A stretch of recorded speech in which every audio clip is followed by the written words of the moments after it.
Hello everyone and welcome to my channel. I really appreciate you stopping by. I had a problem that I'm sure many of you have. I have a building that is located approximately 150 feet from my home. I needed internet access there, as this is where I've set up my YouTube studio. But it was too far away for my Wi-Fi signal to reach, and to run an Ethernet cable would have required me to cross the county road, and along with the distance, this just was not an option. I was contacted by the AdLov company. They wanted to know if I'd be interested in doing a review of their Wi-Fi bridge. I didn't know what that was, but after doing some research, I believed it would be the answer to my problem.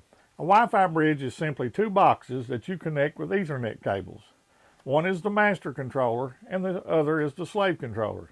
You mount the master outside your home, pointed at the location that you need Wi-Fi, and then connect it to your Wi-Fi router in your home.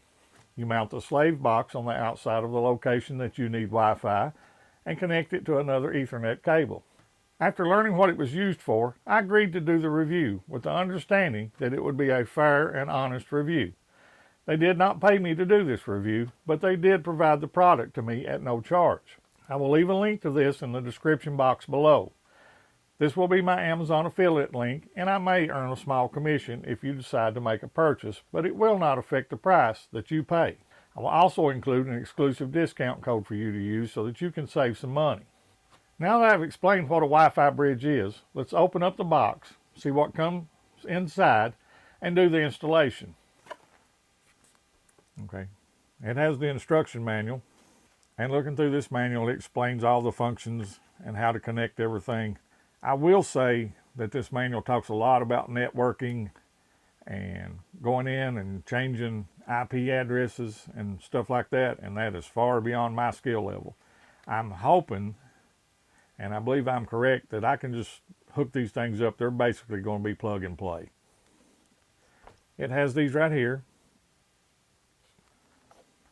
Has a little board on the side with displays and indicators. Has a cover down here on the bottom that you open up. And inside there is where you make your connections. It has a mounting bracket on the back. And this one is the slave unit. The other one looks identical, but it does have a label on it saying it's the master, so this will be the one that will be installed down at my house. It has two short Ethernet cables, two hose clamps to connect it to the mounting bracket, two of these little power supply units,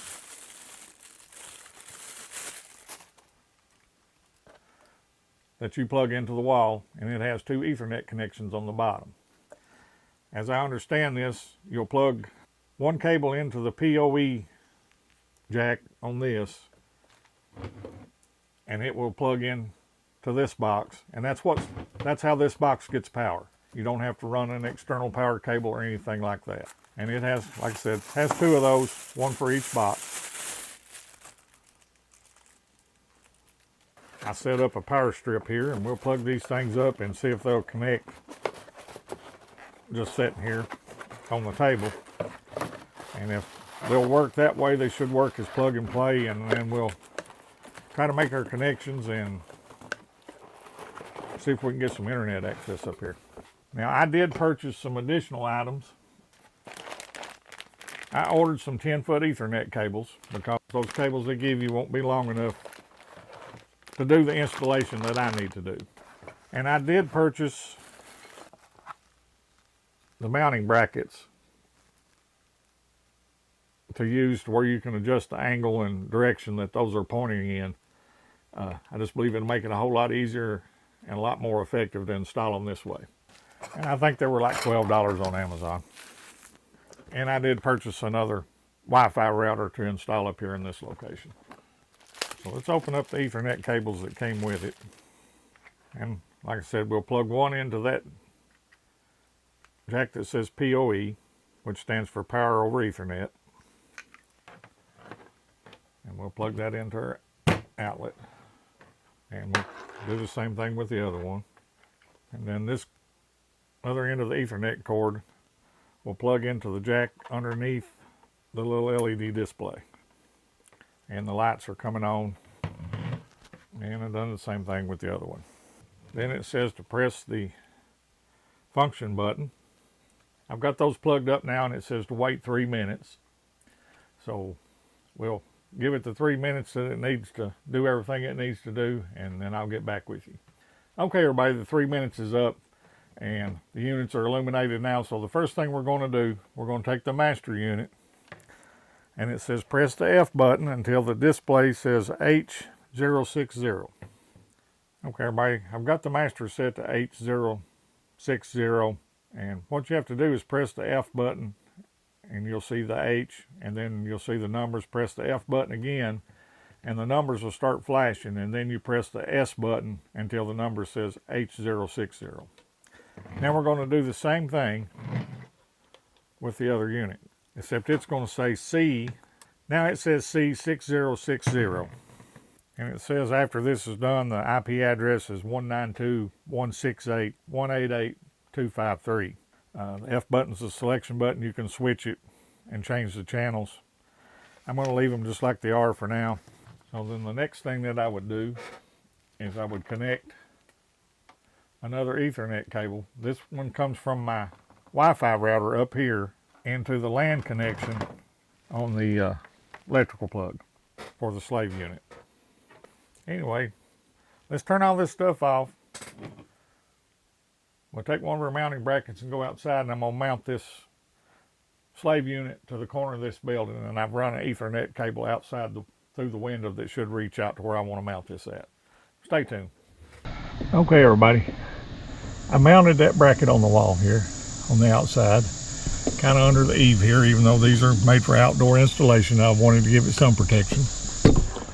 You're just going to simply slip that hose clamp down over that bracket and then tighten it up. Okay, I've got that mounted now, and I have it pointed toward my house down there. And then I'll go down to the house in a minute, and I'll make the same setup down there, except I'll be using the master unit down there and plugging it into my Wi-Fi router that's inside the home. So again, we're just going to plug this cable in, let it do its reset thing, and reinstall the little cover. Let's go down and make the connections at the house. Okay, as you can see there's the mounting bracket. Don't know if you can see it way up yonder,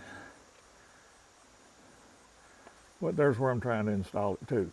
You can see the little white box mounted on the outside corner of the building up there. Stay tuned. Now that we've completed the installation, let's give it a test and see how it works. One thing that I realized is that I did not need the Wi-Fi router that I ordered, as the system already has built-in Wi-Fi that you can connect to. I also made a mistake on the initial installation and connected the Ethernet cable to the LAN network connection on the router inside the home. And it did not work, but as soon as I connected it to one of the Ethernet connections, it started working. As you can see in the picture, I did not have a Wi-Fi connection, and after installing this Wi-Fi bridge, I now have internet access. I ran a speed test on the connection, and it is the same as what I have in the house. Yes, that speed test is accurate. I live in the backwoods of eastern Kentucky, and our internet is terrible. But it's all we have until they get fiber installed, which is supposed to happen this year. I am thoroughly impressed with this, and I would recommend the AdLov Wi-Fi Bridge to anyone who needs to expand their Wi-Fi network to a shed, outbuilding, barn, shop, garage, or guest house. After trying this product, it is simply plug and play and does not require any networking knowledge to install. It is definitely a simple way to expand your Wi-Fi network. The product literature states that it has a range of up to 3.1 miles. But please understand that is line of sight, so you need a clear, unobstructed view between the master and the slave units. Now that I have a Wi-Fi network at this location, I may try to install some security cameras later, as this is something else that they show in the instruction manual. If anyone has any recommendations on some good Wi-Fi security cameras, please let me know in the comments below. I really appreciate you watching. If you've not done so already, please consider subscribing. If you found this video helpful, please hit that like button and share it with others that may find it useful as well. And I'll see you on the next video.